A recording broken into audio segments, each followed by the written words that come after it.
cerita akan berputar pada sebuah keluarga kurang mampu yang tinggal di sebuah apartemen semi bawah tanah kecil yang berada di daerah kumuh. Keluarga itu sendiri terdiri dari sang ayah yang bernama Kim, sang ibu yang bernama Chung Soo, dan kedua anak mereka yaitu Ki Woo dan Ki Jong. Sehari-harinya mereka hanya bekerja sebagai pelipat kotak pizza. Tentu, penghasilan yang didapat sangat tidak cukup untuk memenuhi kebutuhan mereka. Bahkan, mereka harus menelusuri setiap sudut rumah hanya demi mendapatkan sinyal dari wifi tetangga mereka. Suatu ketika, Ki Woo didatangi oleh temannya yang bernama Min Hyuk. Setelah sedikit melakukan perbincangan dengan keluarga Kim, Min Hyuk menawarkan kepada Ki Woo untuk menggantikan dirinya menjadi seorang guru les private bahasa Inggris di sebuah rumah milik keluarga yang kaya raya. Dikarenakan Min Hyuk akan pergi ke luar negeri untuk berkuliah di sana. Alasan kenapa Min Hyuk menawarkan pekerjaan ini, sebab ia tahu betul jika sebenarnya Ki Woo memiliki kepintaran yang jauh di atas rata-rata orang pada umumnya. Karena Ki Woo tidak pernah berkuliah, agar bisa diterima menjadi guru les, ia meminta sang adik yaitu Ki Jong untuk membuatkannya surat keterangan palsu agar seolah-olah dirinya memang sedang berkuliah. Beberapa hari kemudian, Ki Woo pergi ke rumah tempat dirinya akan mengajar. Ki Woo tampak takjub dengan kemewahan dari rumah tersebut.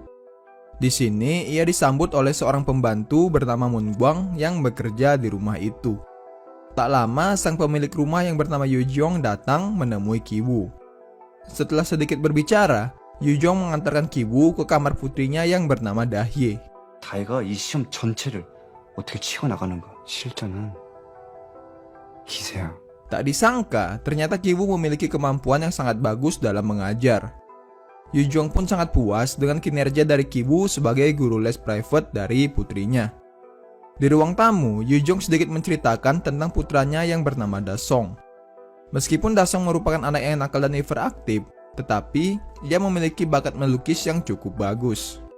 Yu Jong mengeluhkan tentang kelakuan nakal putranya yang membuat tak ada satupun guru seni yang betah menjadi pengajarnya.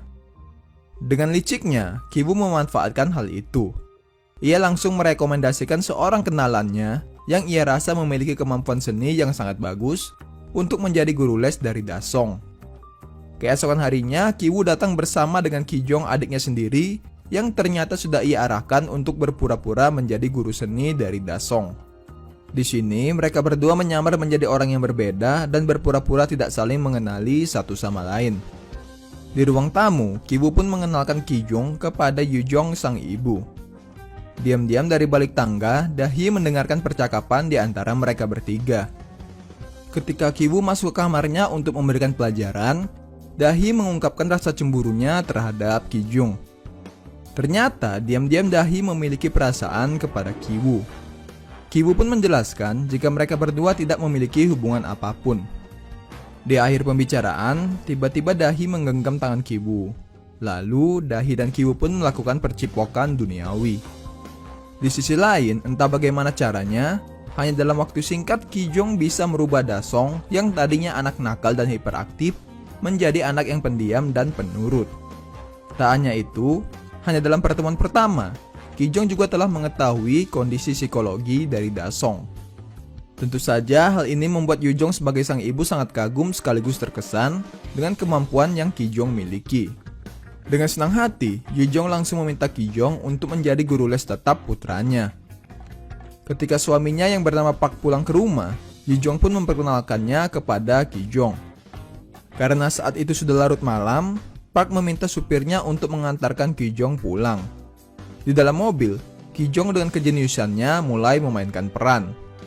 Ia meletakkan pakaian dalamnya di bawah kursi, agar nantinya Park menduga jika sang supir telah melakukan perbuatan mesum di dalam mobil miliknya. Suatu ketika, karena kakak beradik ini sudah memiliki uang, Ki Woo dan Ki Jong mengajak orang tua mereka untuk makan di sebuah restoran. Saat makan, Ki Woo mengungkapkan kekagumannya kepada Ki Jong karena bisa merubah Da Song menjadi anak yang penurut. Ternyata semua itu dilakukan oleh Ki Jong hanya dengan bermodalkan googling dan kejeniusannya dalam mengarang. Keesokan paginya, sesuai yang direncanakan oleh Ki Jong, Park menemukan sebuah pakaian dalam wanita di bawah kursi mobilnya. Ia pun menceritakan hal itu kepada istrinya dan langsung memecat supir mereka. Untuk mengisi kekosongan itu, Kijong mengatakan jika ia memiliki seorang paman yang sudah sangat berpengalaman menjadi seorang supir. Walaupun kita tahu jika yang sedang direkomendasikan oleh Kijong ini adalah ayahnya sendiri. Sebelum menjadi supir keluarga kaya itu, mereka membawa Kim, sang ayah, pergi ke showroom Mercedes untuk mempelajari cara mengemudikannya. Hanya dengan bermodalkan itu saja, Kim sudah bisa menjadi pengemudi yang sangat handal. Bahkan, Park sang bos sangat terkesan dengan kemampuan Kim yang bisa melewati sebuah tikungan tajam tanpa membuat kopi di cangkirnya bergoyang. Kini, mereka hanya tinggal mencari cara untuk menyingkirkan Moon-gwang sang pembantu rumah tangga, agar mereka bisa menggantikannya dengan Chung So, ibu mereka.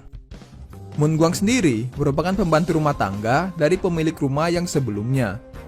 Meskipun rumah tersebut sudah berganti pemilik, tetapi Moon-gwang tetap menjadi pembantu rumah tangga di rumah itu. Untuk bisa membuat ibu mereka bekerja di rumah tersebut, Ki-woo dan Ki-jong memanfaatkan kelemahan dari Moon-gwang, yaitu buah persik.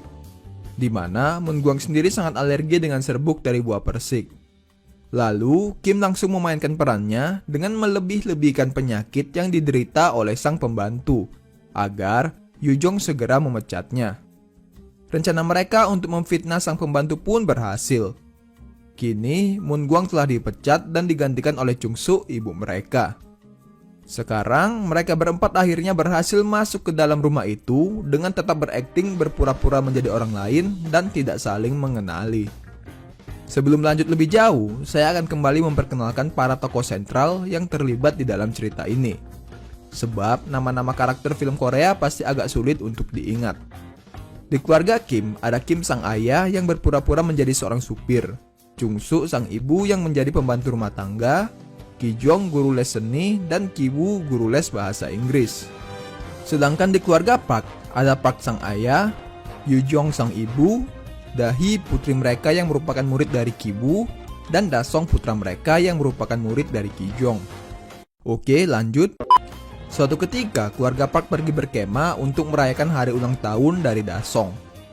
Tak lama setelah keluarga Park pergi, mereka semua dengan entengnya bersantai dan menikmati semua fasilitas yang berada di rumah itu, seolah itu adalah rumah milik mereka sendiri.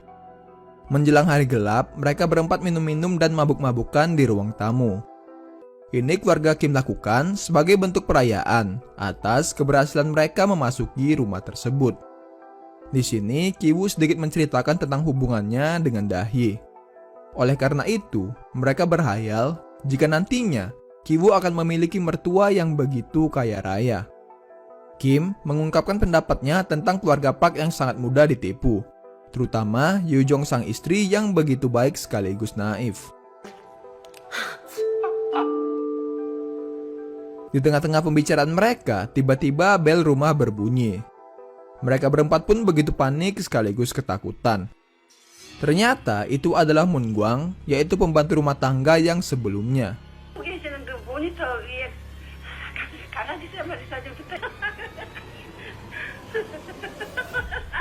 Di sini, tingkah Moon-gwang terlihat agak aneh, mencurigakan sekaligus agak menakutkan.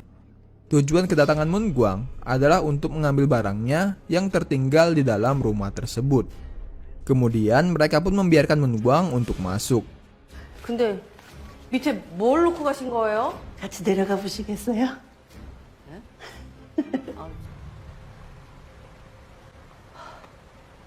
Karena sudah terlalu lama, Chung-soo datang menghampiri Moon-gwang yang berada di basement rumah.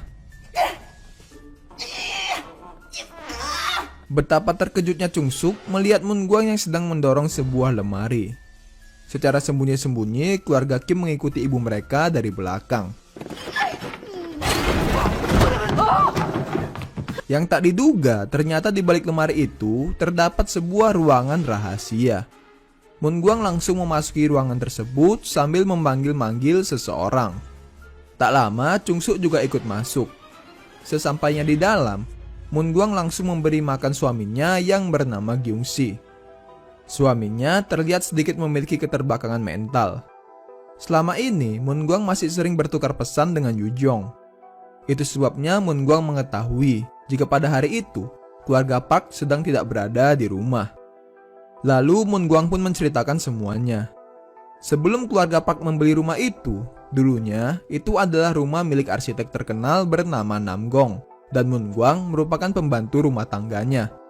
Rumah itu memang sengaja dibangun dengan bunker rahasia untuk jaga-jaga jika terdapat serangan dari Korea Utara. Tepat sebelum keluarga Park pindah, Moon Gwang menyembunyikan suaminya di dalam bunker tersebut. Tentu saja, keberadaan bunker tersebut tidak diketahui oleh Park. Sialnya, Kim dan anak-anaknya yang sedang menguping pembicaraan mereka terjatuh dari tangga. Tanpa sadar, Ki-woo memanggil Kim dengan sebutan ayah. Lantas, Moon Gwang yang sudah menyadari semuanya pun langsung merekam kejadian itu dan mengancam akan mengirimkan videonya kepada Yoo Jong, sang nyonya dari rumah tersebut, jika Kim dan keluarganya tidak menuruti perkataan Moon Gwang. 되잖아. 이게 완전 북한 미사일이야. 북핵. 똑바로 안 들어 이것들아. 손 번쩍. Karena tidak mau penyamaran mereka terbongkar, keluarga Kim mengikuti semua perintah dari Moon Gwang. Keluarga Kim sadar jika mereka tidak boleh dibodoh-bodohi terus-terusan seperti itu. Kemudian pada saat Moon Gwang lengah, keluarga Kim langsung menyerang mereka berdua dan mencoba untuk merebut ponsel tersebut. 잘 눌러야 돼. 잘못 눌러. Saat Ki-woo berhasil merebut ponsel itu, tiba-tiba telepon rumah berbunyi. Sialnya, Yoo Jong memberitahukan jika mereka akan segera pulang ke rumah karena tidak jadi berkemah. Mendengar hal itu, keluarga Kim pun langsung bergegas membereskan semua kekacauan yang terjadi dan mengikat Moon Gwang serta suaminya di dalam bunker. Tak lama berselang, keluarga Park pun pulang dan kondisi rumah sudah kembali seperti semula. Ki Jong bersembunyi di balik meja ruang tamu, sedangkan Ki-woo bersembunyi di bawah kasur milik Dahi karena tadinya ia hendak mengembalikan buku harian milik Dahi yang ia baca tadi siang.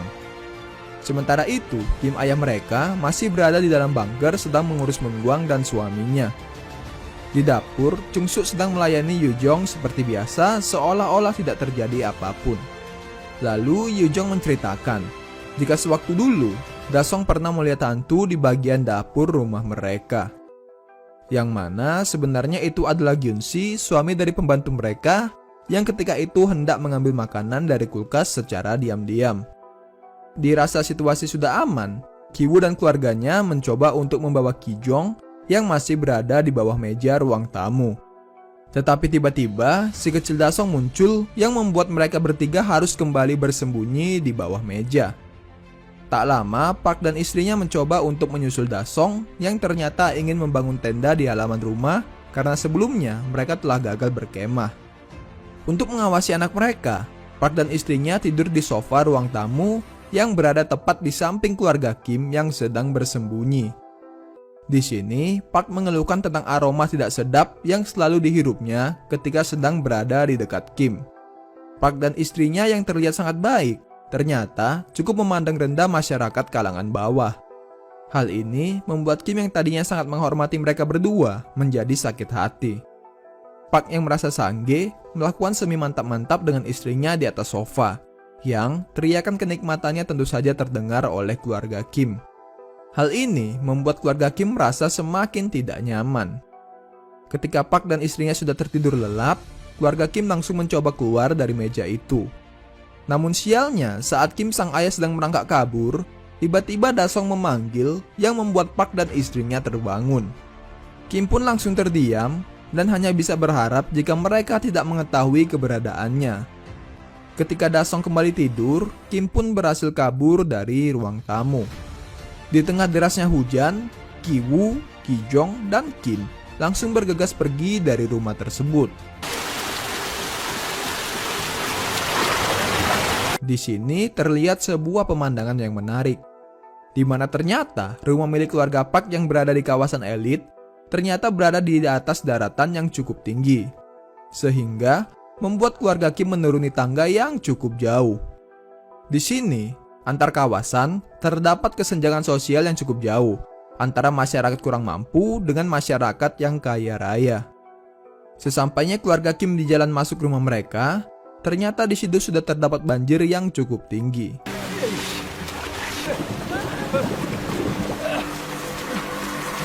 Ki-woo dan keluarganya pun langsung bergegas masuk ke rumah. untuk menyelamatkan barang-barang berharga milik mereka. Saat kakak dan ayahnya sedang sibuk menyelamatkan barang-barang, Ki-jong justru malah mengambil rokok yang ia sembunyikan dan menghisapnya di atas kloset dengan santai. Karena banjir itu sudah semakin tinggi, keluarga Kim pun terpaksa pergi ke posko pengungsian. Di tempat itu, mereka tidur bersama dengan para korban banjir yang lain. Tentu saja ini sangat bertolak belakang dengan mereka yang beberapa jam lalu tidur siang dengan nyaman di rumah mewah milik keluarga Park. Keesokan harinya, keluarga Park mengundang Ki-woo dan Ki-jong untuk menghadiri pesta ulang tahun dari si kecil Da-song yang akan diadakan di halaman rumah. Sementara itu, keluarga Park meminta Chung-suk dan Kim untuk membantu mereka melakukan persiapan. Pesta ulang tahun itu dihadiri oleh teman-teman dari keluarga Park. Bukannya ikut ke dalam pesta itu, Ki-woo dan Da-hing malah menghabiskan waktu mereka berdua saja di dalam kamar. Kemudian, Ki-woo pergi ke dalam bunker dengan membawa sebuah batu untuk mengakhiri hidup Moon-gwang dan suaminya agar semua rahasia keluarganya tidak terbongkar. Ternyata, Moon-gwang telah tewas akibat dari kekacauan yang terjadi sebelumnya. Tiba-tiba dari belakang, Gyun-si sang suami langsung mencoba menyerang Ki-woo. Sialnya, saat hendak kabur, Gyun-si menarik Ki-woo dan menghantamkan batu yang ia bawa tepat di kepalanya. Setelah menghabisi Ki-woo, Gyun-si mengambil sebuah pisau dan pergi ke halaman rumah tempat acara ulang tahun itu dirayakan. Tiba-tiba, Gyun-si langsung menancapkan pisau yang ia bawa tepat ke tubuh Ki-jong.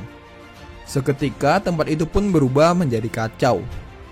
Kim sang ayah langsung mencoba untuk menghentikan pendarahan putrinya itu. Sementara Chung-suk sang ibu mencoba untuk menghabisi Gyun-si. Di tengah pertikaian, Chung-suk pun berhasil menghabisi Gyun-si. Park mencoba untuk mengambil kunci mobilnya yang terjatuh di dekat Gyun-si. Di sini Park terlihat sangat begitu jijik setelah mencium aroma tubuh dari Gyun-si. Lalu Kim yang sudah muak dengan sikap dari Park itu langsung mengambil pisau dan langsung menusuk Park hingga tewas. Setelah itu, Kim pun langsung kabur dan pergi entah kemana. Sebulan kemudian, ternyata Ki-woo masih hidup setelah dihantam batu oleh Gyun-si. Meskipun tidak mati, tetapi Ki-woo mengalami gegar otak yang membuatnya terus-terusan tertawa di berbagai situasi. Ki-woo dan ibunya dihukum dengan dakwaan penipuan dan harus menjalani masa percobaan. Akibat dari insiden sebelumnya, kini Ki-jong sang adik telah tewas. Sedangkan keberadaan dari Kim ayahnya masih belum diketahui. Setiap harinya, Ki-woo pergi ke sebuah bukit untuk terus memata-matai rumah keluarga Park dari kejauhan, yang sekarang sudah dijual dan ditempati oleh sebuah keluarga asal Jerman. Tujuan dari Ki-woo sendiri adalah untuk melihat salah satu lampu di rumah itu yang terus saja berkedip. Ternyata, kedipan itu semacam kode Morse yang diterjemahkan sebagai sebuah pesan. Pesan itu berasal dari Kim ayahnya yang selama ini ternyata bersembunyi di dalam bunker. Ketika rumah itu belum ditempati, Ki-woo menguburkan mayat dari Moon-gwang di halaman rumah.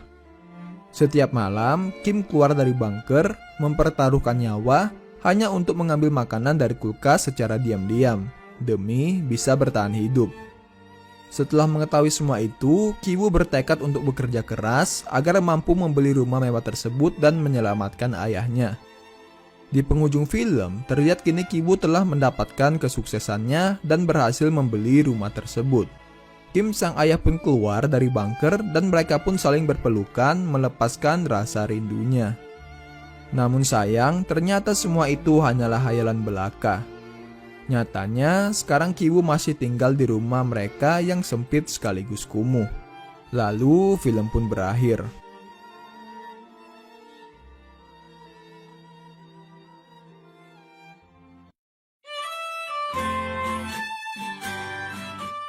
Mungkin kalian bertanya-tanya, kenapa di tengah-tengah pesta, Kim membunuh Park? Sebenarnya sudah sempat saya jelaskan. Awalnya, Kim sendiri sangat menghormati keluarga Park. Tetapi setelah melihat kelakuan Park yang terlalu memandang rendah masyarakat kurang mampu, Kim pun jadi sangat kesal. Oke, mungkin masih terdapat beberapa kejanggalan di sana-sini. Tetapi di luar dari itu, film ini sebenarnya sangat bagus. Jujur, saya sangat menyesali mengapa saya tidak lebih cepat mengetahui keberadaan dari film ini. Di dalam filmnya banyak sekali menggunakan metafora dan pesan-pesan yang tersirat.